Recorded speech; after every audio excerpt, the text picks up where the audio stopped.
This is Thorin for On Gamers, and I'm back for another Thorin's Theories, and this time we're going to go over to Europe. The last two have been in North America, so we're going to go into Europe, and we're going to start off with the best team in Europe, the team who finished with the best record, Alliance. Now a little bit of background on Alliance. Alliance originally, before they were called Alliance, was just the super team, and the story was Froggen, the CLG EU, the Evil Geniuses member, where he'd been in this team that had the same 5 players throughout their history. After they didn't qualify for Worlds, they finished 4th at the end of the summer split in 2013 in Season 3. Then basically he kind of decided, right, we didn't make it to Worlds, so something has to change about the team. And so rather than just change 1 or 2 players, the decision was, okay, Froggen gets to build a team. And that's why this thing, the super team, came from. Originally, you heard all these rumours coming out. A lot of them were actually true. It's just that the team was very fluid, the lineup. He was testing out different players. So as a result, none of them was set in stone. So originally, you might have we heard about like Alexich was going to play top lane, then it was JWoww playing top lane, then Kevin was trying out, and eventually they got Wicked top lane. Shook was always there. He was always the guy who'd come out of being banned, and now he'd been very hyped as the jungler. He was there. Froggen, obviously in the mid lane, he's the person making the team. He's a superstar player, probably the best player in the world in Season 2, one of the all-time great mid laners. Then you go down to the bot lane. Now the bot lane again was very variable, because initially it was going to be Edward and Freeze, and these were 2 players who duoed a lot together, and apparently they wanted to play together. But then the story goes that since Edward didn't want to play with Wicked, who was eventually selected for top, he decided to go instead back to Gambit, so that left them needing an AD carry, and Freeze stayed in Nip. And so who was left from all the cycle in Europe? It was actually Tabs, who was kind of the not taken from the Lemon Dogs to Nip move. So Tabs goes in there, and then they needed a support. Initially they had this guy Kazmich, who was from the Czech Republic. He stood in just for the Battle of the Atlantic when they played against Dignitas. Then eventually they decided on Nif. They took Nif from SK, who just helped SK requalify, and here was the lineup set. And we found out, okay, what is the team name going to be? Is it going to be Evil Geniuses, like the other one was when it was CLG EU? No, actually it turned out that Evil Geniuses brand would later go into NA, onto the Velocity name. But what happened was, at some top level, I don't know how to describe this because the technical legal thing's not entirely clear, but in some way Alliance is owned, or in some ways controlled, by Alex Garfield, the man who ran Evil Geniuses.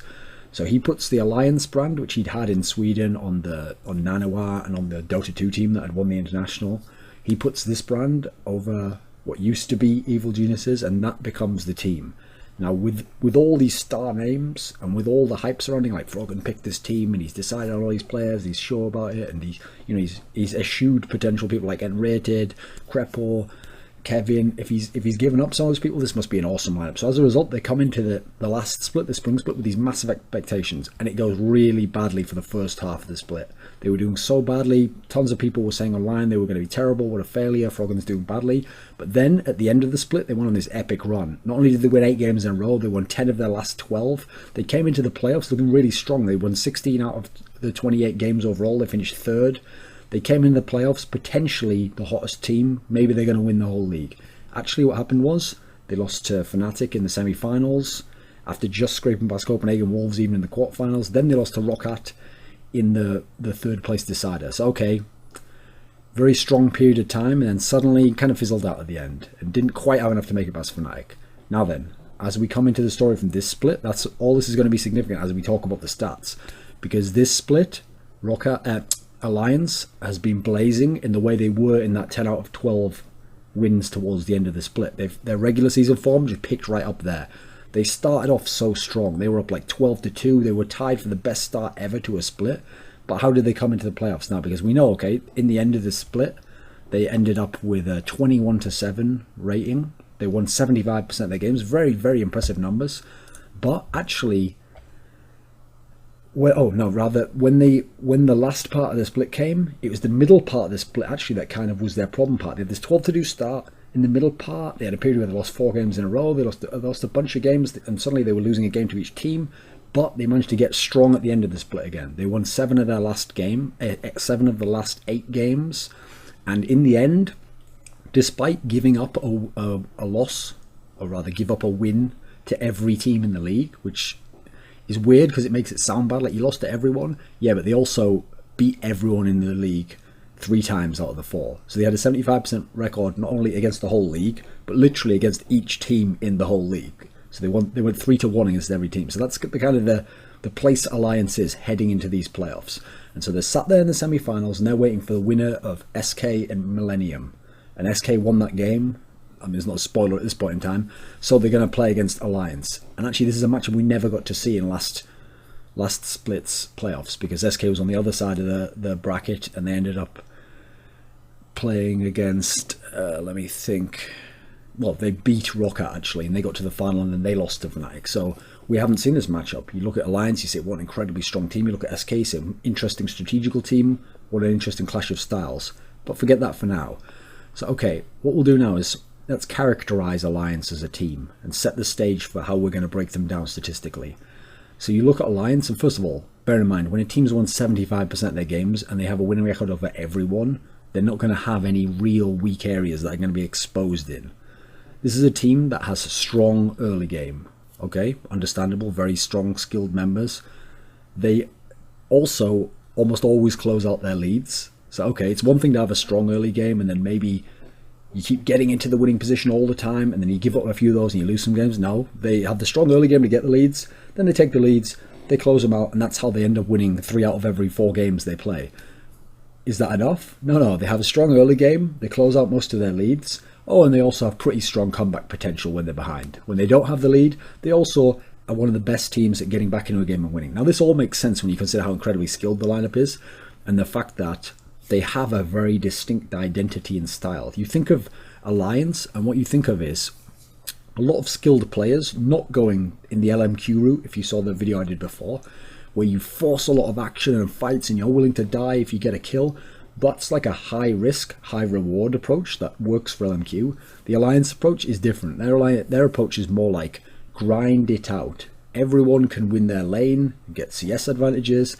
Everyone can get small advantages where if a fight presents itself that's favorable to you, then you'll take it. Otherwise, you try to not take the fights. And so as a result, let's see how this breaks down in the stats though, because that's like kind of the stereotype, kind of the way you'd characterize them as a team. So we'll start out. Strong early game. Now, when you talk about strong early game, unless you're talking about crazy high amount of kills, you're going to mainly be talking about objective control here. So here we go. Alliance has the 3rd most first bloods in the league. It makes sense when you have that many skilled players at all the positions. They're going to win their matchups. If someone goes in, if the jungler comes in, they're still going to be able to get the kills. If their jungler's coming in, think about how aggressive Shook is when he's at his best. He's going to be making plays. He's on those champions. Lee Sin, obviously everyone thinks of Shook's Lee Sin, it can be insane. You can see how they're getting the 3rd most first bloods. That makes sense. With that said, considering how many games they've won and how many good players, you actually might have thought maybe they'd be a bit high there. But like I say, Alliance, they will take risks, but it's usually calculated, or it's within the identity of the team. They're not going to take those crazy chaotic risks. They're not going to do the CLG or the LMQ style in that sense, or even the Fnatic sense, I guess you could say. They have the most first towers. Interesting start there, because you might have thought, I would have, if I had to guess, I'd have said maybe someone like SK would have had that stat, because I often think of SK in a similar vein to Cloud9 in terms of how they approach the game, and Cloud9 have always been incredible at taking towers. Alliance have the 2nd most first dragons. So we see across the board here in early objective control, very impressive numbers. Let's go into the next bit though. We'll start talking about leads. They managed to get the 2nd most gold leads at 10 minutes, but here's what's crucial. They have a very, very high closeout rate once they get that lead at 10 minutes. There's plenty of teams can get a lead at 10 minutes, and then maybe you go to the 20-minute start and suddenly it's dropping off a bunch, and then you look at the end and you go, okay, this team strong early and they have to get ahead and they're front runners, and okay, that's in the past how we might have described Alliance. It used to seem like they were front runners. Actually, they got into those games where they were behind in the mid part. That's where they kind of looked confused. Like, do we go CLG EU style? Do we just go super late game? You know, what do we actually do to get back in these games? They weren't necessarily that sort of a team, but that's somewhere where they've been improved. So let's see how they close out some of them. Okay, they have the 2nd most gold leads at 10 minutes. They've won 16 of their 17 games when they were leading at the 10-minute rate. Like, that's crazy, because that's a 94% win rate when leading at 10 minutes in this scenario. Well, let's compare it to the league average in LCS, which is only 71%. So most teams, even the other teams you're thinking of in the league, actually in more than a third of their games, no, in in more than a quarter of their games, rather, the other teams will still give up the game. Whereas Alliance, in only 6% of their games, are they ever going to give up the lead if they get it at 10 minutes. That says you've got an incredibly strong team. That buys into the idea of a team with a very set identity and knowing how they're going to win if they get what they want, but crucially also very skilled. So as a result, once you give them that edge, once you give them some kind of grip, they're just going to hold on tighter and tighter, and you're just not going to be able to get out of that scenario. Second most gold leads at 20 minutes. So remember, second most at 10 minutes, second most at 20 minutes also. And at this scenario, this is where you see how incredible the team is, because there's no drop-off almost. They won 16 out of the 17 games when they had the lead at 10 minutes. Well, it doesn't get much worse than that. They've won 15 of 17 when they had the lead at 20 minutes. So again, this is a team that once you give them the edge, once you give them what they're always looking for, they're looking to grind out that little edge. And this is what makes sense about this. I'll just go into a little digression. Is this totally plays into the philosophy of Froggen to League of Legends. If you ever listen to him talk, he's not the guy where when he's laning, despite incredible skill and knowledge of all these matchups, he's not looking to force fights and take these big kills. He's not looking to punish you unduly. Like, will you do one tiny thing and he's like, right, I'm willing to go all in and know that I'll survive with that much health to get a kill. Faker style, where Faker will really like punish you and put it in your mind that the mind game's like, I can kill you at any time if you step out of line. Froggen's is more like, if you step out of line a little bit, yeah, if the kill's there, I'll take it. But otherwise, I'll just punish you entirely in CS. I'll make sure you're behind me in CS all the time, and I'm never going to die. And I'm going to keep where I'm going. And in matchups where I'm not as good at farming, I'll just make sure I farm up to your level and stay at that level. And so you can see how, for Alliance as a team, this kind of makes sense. They want to get these little edges and then build forwards from that. It's like they're looking to create the small advantage, and then from that, just stay in that lead the whole time. And so they're able to do it. That's the thing. You can't criticize them too much, despite some of the things I might say later in this video, just because the numbers say they convert. They're losing 2 of their games when they're ahead at 20 minutes. They're losing 1 game when they're ahead at 10 minutes. Interestingly enough, teams should probably go and look at that 1 game. That was the difference between the 10 minutes and the 20 minutes there. Here's another stat to just go with the last bit. They've won 6 of 11 games when trailing in gold at 20 minutes. Now again, that's 6 of 11. That's more than half of the games when they're trailing in gold at 20 minutes. They still won. That's very impressive right there. Now think of the Alliance. Let's kind of tie that into how they're doing it there. The old Alliance, they would just kind of scale. Let's go for the late game. Let's just turtle it out a bit. A bit of the CLG EU approach, which understandable why that would be in the minds of Froggen or Wicked players like that. But actually, if you think about it, the whole philosophy they're using while ahead, if applied properly while behind, will also get you back into games. If you have that sort of safe philosophy, odds are you're not going to be down that much, and then when you are down, you're going to try and grind back into the game. You're not going to. There's different ways to grind back in. You can grind back in by creating small pieces of action across the map. If you have very strong laners and you have very strong skilled players, and you have an overall strong team fight composition, then you can also grind in by just putting yourself in tiny little positions where if the other guy makes a very small mistake, you get that much further. He makes another tiny small mistake, you get that much further. Now, if you're just an average team, you can't do that. You can't rely that that's going to happen. Other teams, when they have the lead, if they have equal or more skill, then it's up to them. They have their foot on the gas. They can push harder and they can press the pace and they can blow the lead out. When you're playing against Alliance, unfortunately, they're going to outskill you. They're going to have better players. They're going to have better laners. They're going to have people who know the matchup. But they're going to have all these qualities where they can have all these advantages that even while behind, they can apply to get back into the game. Now then, while we've been talking about leads, let's go and actually look at an infographic here. So I've got a graphic about the Alliance leads and deficits. Because you go here and you look at the leads at 10 minutes. Like I said, 17 leads after 10 minutes. Wins after leading at 10 minutes is 16, so 94%. Now, I said before that the percentage was like 71% average for the league. But you go down the list here, and it's not like someone else in the league is having an insanely high lead conversion, and the 2 of them are dragging it up, and then the others are really low. Alliance are far and away separated from every other team in the league. The second place after them was Super Hot Crew, and Super Hot Crew is only at 76.9%.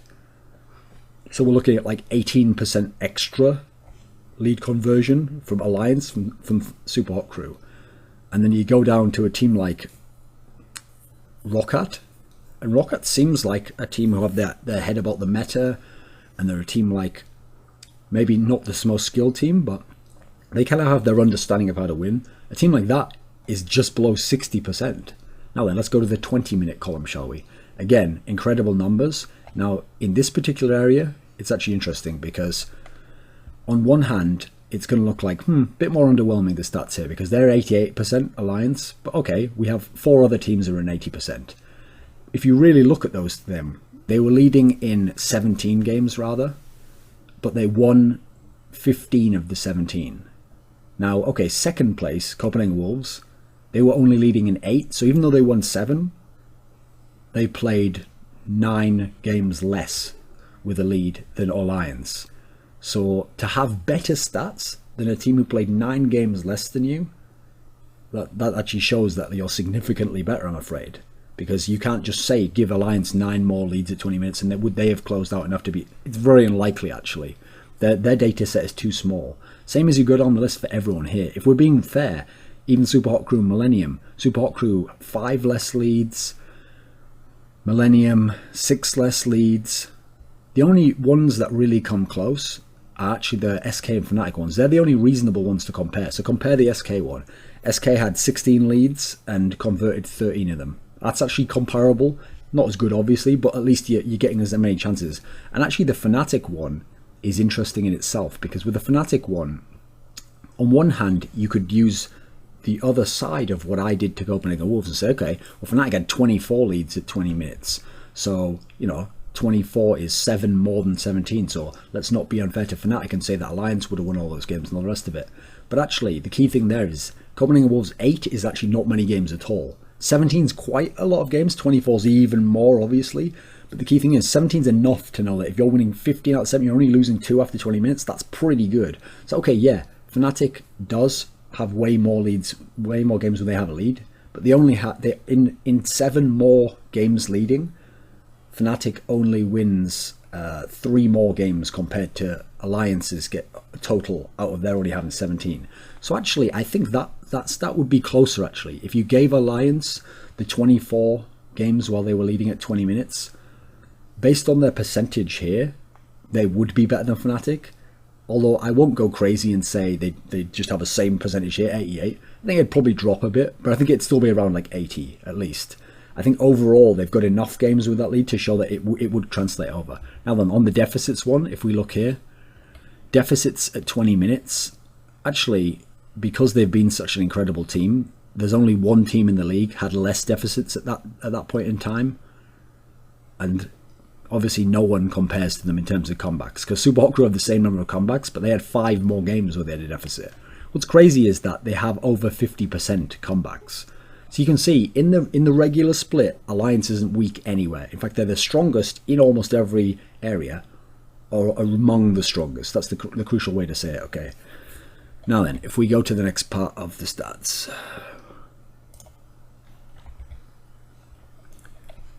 Obviously, we want to look at the players in Alliance. We want to look at the champion pool. They played a total of 38 champions. Now, to someone who doesn't know any context of 38 sounds like a lot, right? Actually, it's the second fewest in the EU LCS, because EU LCS is very famed for people being very experimental. There's actually a famous phrase that they use that like EU sets the meta and Korea completes it or something. I'd describe it more like this. EU is like the laboratory. EU is where people are testing things out and they're willing to try really crazy new matchups to get a quick short-term edge. Korea is where they look at what's done there and they say, like, does that really make sense? If it makes sense when I've hammered it out in my incredibly intensive practice part thing, I'll bring it in, because I don't just want to use it once and think it'll work once.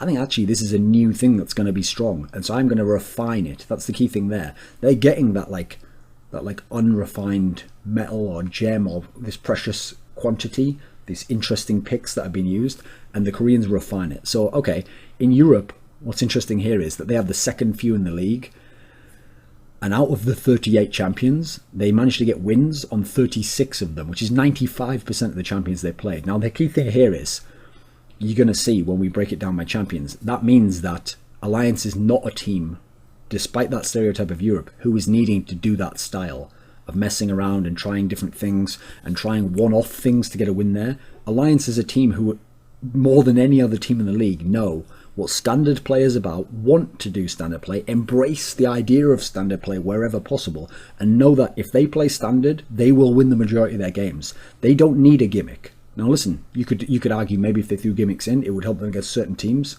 That's definitely debatable as a metagame concept, but they don't need it in terms of winning regular season games. They're more than capable just on the champions they're picking. They're picking champions they're comfortable on and they know about. That's another way we can translate Alliance back to Froggen. If you talk to Froggen, it's never... One of the criticisms of him in Season 3 was when this assassin meta came in, it's like, oh, Froggen, why don't you play Fizz? Why don't you play Zed all the time? You know, if Bjergsen can be incredible on it and you're both incredibly skilled players, why don't you just do what he does? Why don't you do what Nuke Duck does? Why don't you pick Zed, dominate, split push? But actually, Froggen's approach is very different to that. Froggen is a very good Ahri player and was in Season 3. But when the Ahri kit got changed a little bit, Froggen said, like, oh, I don't feel as comfortable when I play Ahri now. If I don't feel as comfortable, I don't want to play it. If you think about Froggen's style of play, he's amazing at skill shots.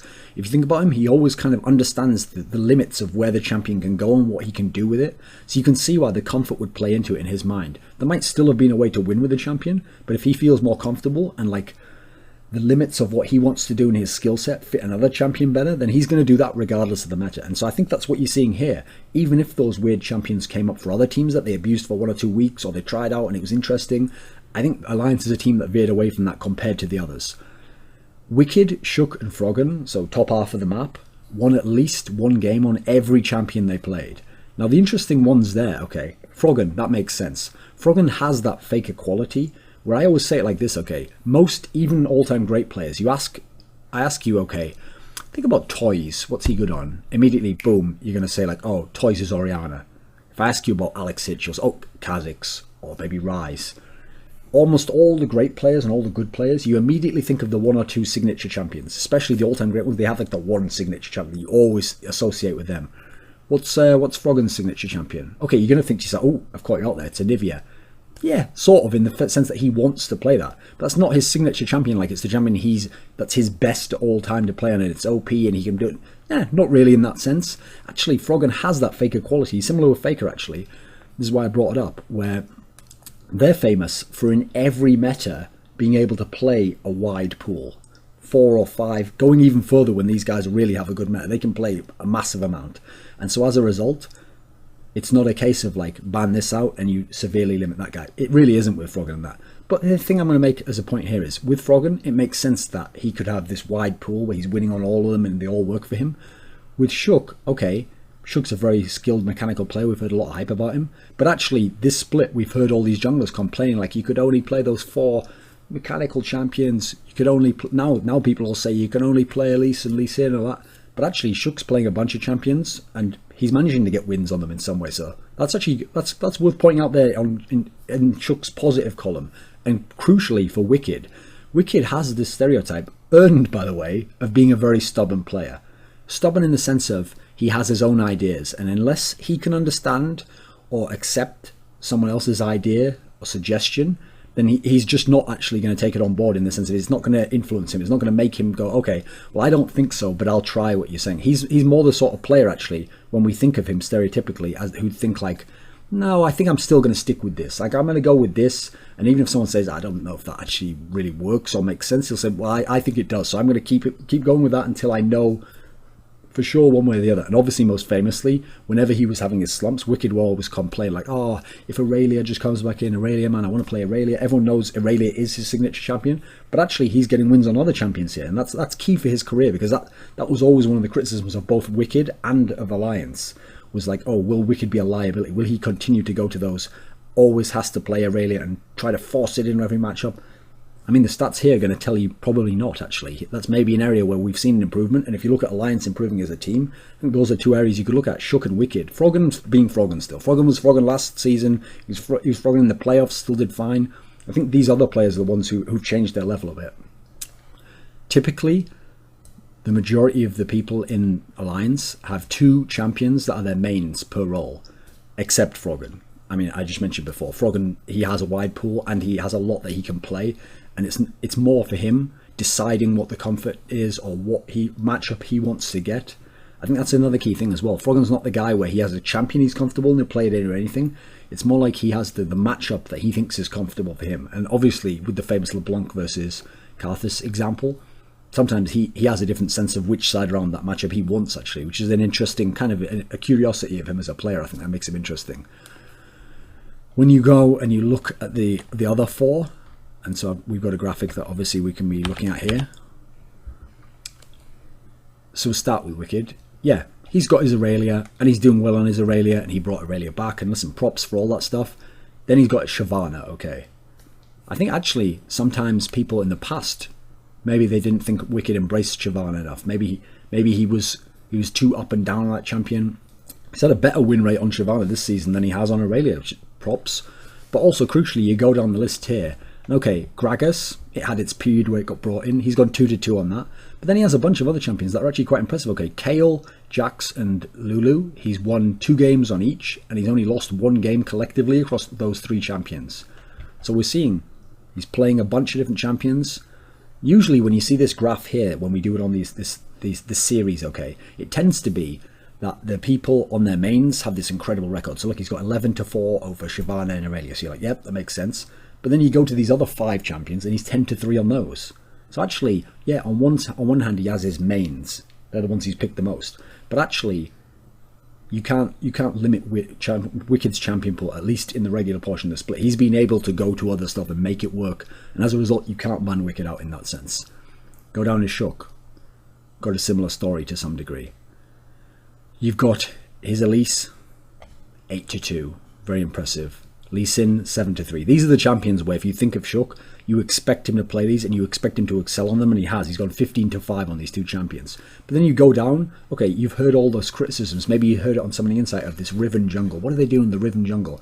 Well, Shook's going 4-1. He's playing 5 games and he's winning 4 of them. To me, that tells me whether or not you think it works, Shook makes it work. Now then, his Evelyn's a bit curious because he only played 2 games and he only went 50% on that one. A bit strange there, because you'd think, especially early at the first part of the split when a lot of people are playing Evelyn, I mean, he's such a good jungler, he wants to make plays, why couldn't he make Evelyn work?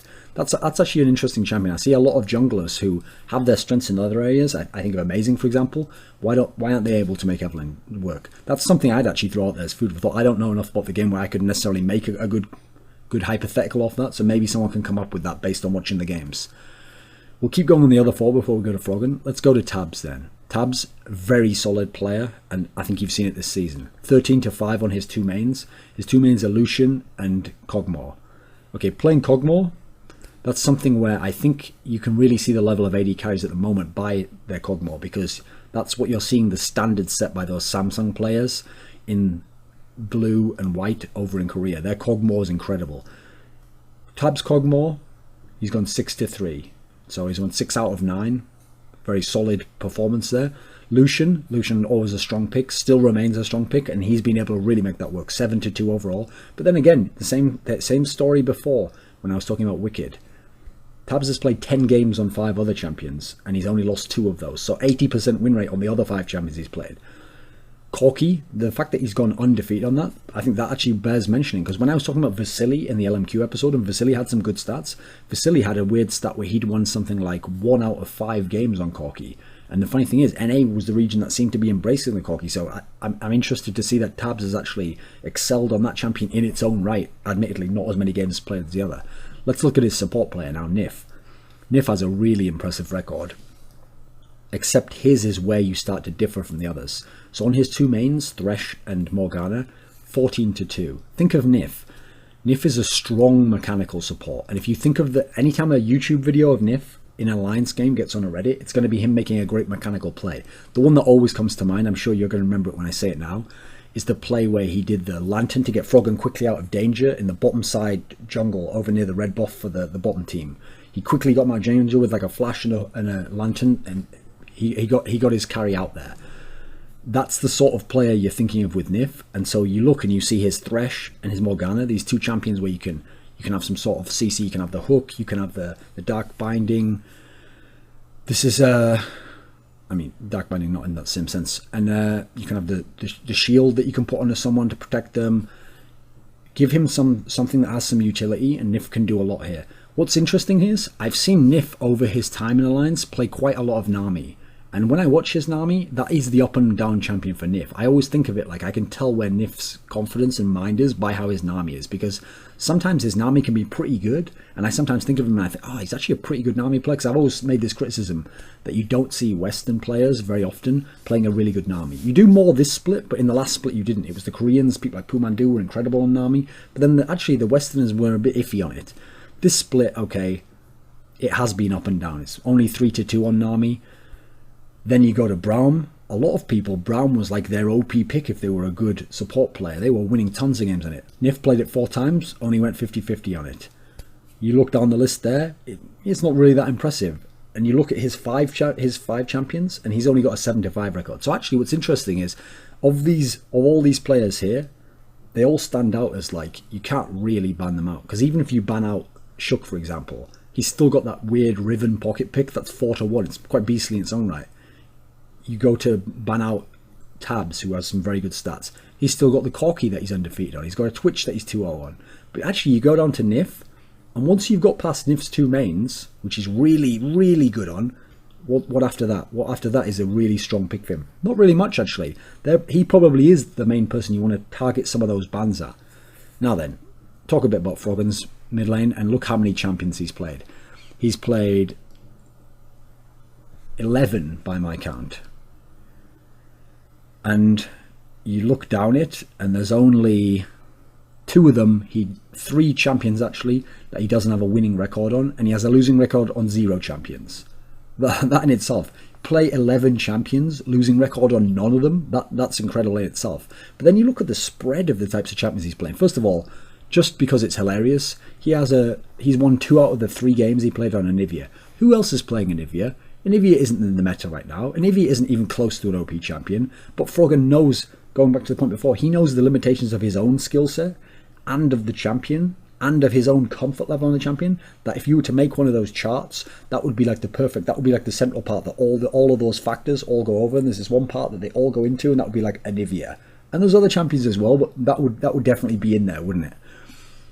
Froggen was telling me on an early episode of Summoning Insight, I think it was episode 4, the first guest I had on was Froggen actually, I made this point to him that we'd just seen Dade play this unreal Twisted Fate. And I asked Froggen something along the lines of like, why don't you play Twisted Fate? And he made some comment to me like, if I played Twisted Fate, I can't remember his exact words, so I won't go crazy on the quote and embellish it, but he said something along the lines of like, I would just crush people, or I would do really well if I could play Twisted Fate. And at the time that was a kind of a ballsy statement, because you don't really think of that sort of champion with Froggen necessarily. At the time you were thinking of the safer champions, but no, he pulls out Twisted Fate and it's been his best champion this season. He's gone 4-0 on it. His Lulu, a lot of mid laners, sometimes you can criticize their Lulu. You can see it that they're just using it to get out of fights. They're using it not to fight. They want to just farm, and they don't have such an impact on the game. Froggen's gone 3-1 on his Lulu. His Lulu isn't any kind of liability whatsoever. His Xerath is 3-1. He's strong on Xerath. It's like that. You might even consider banning that in certain scenarios. Interestingly, his Orianna, the only pick of all the ones he has here that even questionable at all. He's lost 2 games on Orianna. Interesting, because you'd think with some of the other picks that he's strong on here, maybe Froggen would be doing better on that. Maybe that would be one where he could control the game more. You think of how great Faker's Orianna can be at times. I think if you look down Froggen's list here, the main thing that's scary is the wealth of the champions. And then the fact that you can't point to one that he hasn't won on. So it's not like you can go, right, well, I know he's not going to play that. It's very hard with Froggen to even tell what he's going to do. Now then, we've done the Alliance team there. I've given you the team as a whole. I'm giving you trends and tried to tie it into their formation and their philosophy. I've given you the players themselves. Let's just finish up with the star player Froggen, as I was mentioning there. Give you a few stats on him, and then what I'm going to go into is I'm going to go into comparing Alliance to another team, because it might have some implications for the playoffs. So when I'm talking about Froggen here, not only does he have the 11 champions that he got all the wins on, he has the highest KDA amongst all the mid laners in all of the LCSs, so LCS NA and LCS EU. Now you have to realise, EU especially, it's the home of the mid laners, right? This is where all the great legendary mid laners are birthed, and aside from people like Faker, and then you go back further, you got Ambition, Dade, maybe Pawns in this group now, you don't really think of that many great mid laners outside of EU, especially in Korea, which was the main area.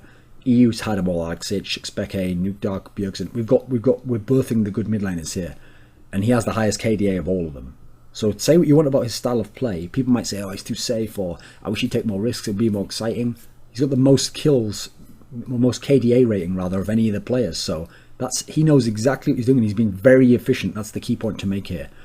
I'd rather have a player like that than a player like, I'll use an example, Kerp, where Kerp can go ham and he can go totally crazy and he has that exciting factor. But the problem is, he won't do that every game, and he can't consistently do that. He'll have the game where he drops off so much that as a result, he's not getting an amazing KDA rating in the same way that Froggen is here. Now, let's talk about wins and losses. In wins, this is how consistent Froggen is. He has the 6th highest KDA in wins.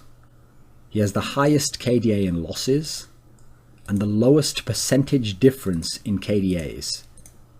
So, okay, you can see there, win or lose, Froggen comes, he delivers the consistent performance, he plays the way he's going to play. And actually, this is a key point. If you think of Alliance, even when they had their little stumble in the playoffs last split, Froggen was still the player actually who was still the hard carry, and he was still playing great. I think that's the key thing about Froggen. It goes with his philosophy. His whole game is just built to be incredibly consistent. And you can understand why as a team player, actually. When he's had times where he had some lesser players on his team, players who dropped off a bit, or he has some newer players who are adapting themselves, if you can just be a star player, but also a rock-solid player, then you allow your other players in your team to have a sense of like, okay, I know exactly what the star's going to bring every game. So as a result, if I'm a role player around this star, now I understand, I can get a gauge on like, what do I need to do to make the difference between what was a loss with the star player saying the same, or a win where the star player plays the same, but I'm up by this much, or I do this thing slightly differently, and that's how we win the game. It actually gives the role players a sense of what their value in the team is, as bizarre as that might sound, because usually you'd think you'd want in the losses your star player to go even crazier and 1v9 and carry the whole game. Actually, no, there's a degree to which I like the idea of, you know what you're going to get from someone. 3rd most kills overall, 2nd highest kills and assists per minute. That's actually quite an interesting stat there. 2nd highest kills per minute. You don't think of Froggen and think, oh, he's going ham every game and he's snowballing and he's Zhao crazy stats and he just stays in a game and he gets tons more. Not really, but Alliance is winning that many games, they're getting that many leads, and he's the focal point. It's built around, it is Froggen's team still, even if the other players have proven themselves to be very good now. He's the star within the constellation of other stars and all-star level players. Highest kill participation. You remember, the initial criticism in Alliance with Froggen was, he's not roaming enough. But it was a holdover from Season 3, because he wasn't doing that, like, get Zed fed, go around the map, kill everyone, kill the other lanes. He wasn't that style of play. He was still maybe more towards the Season 2 meta of just stay in the mid, farm, get towards the late game with an advantage, then try and be the carry in the team fights. I think you saw, as they got better in that spring split, that's what Froggen kind of changed. He did roam more. He was able to trust in teammates to create opportunities. So it wasn't a waste to leave the lane and leave some farm. And he knew he'd get something out of it. Now you've seen, I think he's taken that to its zenith. He's really in a position now where he knows when to roam. He knows when to group. He knows when to fight. He knows when to take his farm and then when not to take his farm. That's the crucial thing. When to trust that this is worth doing. The lowest percentage of the team's deaths and the lowest deaths per minute. Again, that plays into the philosophy I talked about before. This is a guy who's very, very safe, but with good reason. There are players who are safe and you can criticize them. We think of like Shifter.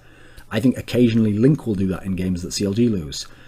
They are playing safe, sometimes while behind, but in a sense of like, they don't want to give up anything, but sometimes they're in a position where it would have been right to give up a little bit of something to have a much better chance of getting something good, a risk that could have had a high reward that could have got them back into the games. In Froggen's cases, it's more like his team and the way it operates.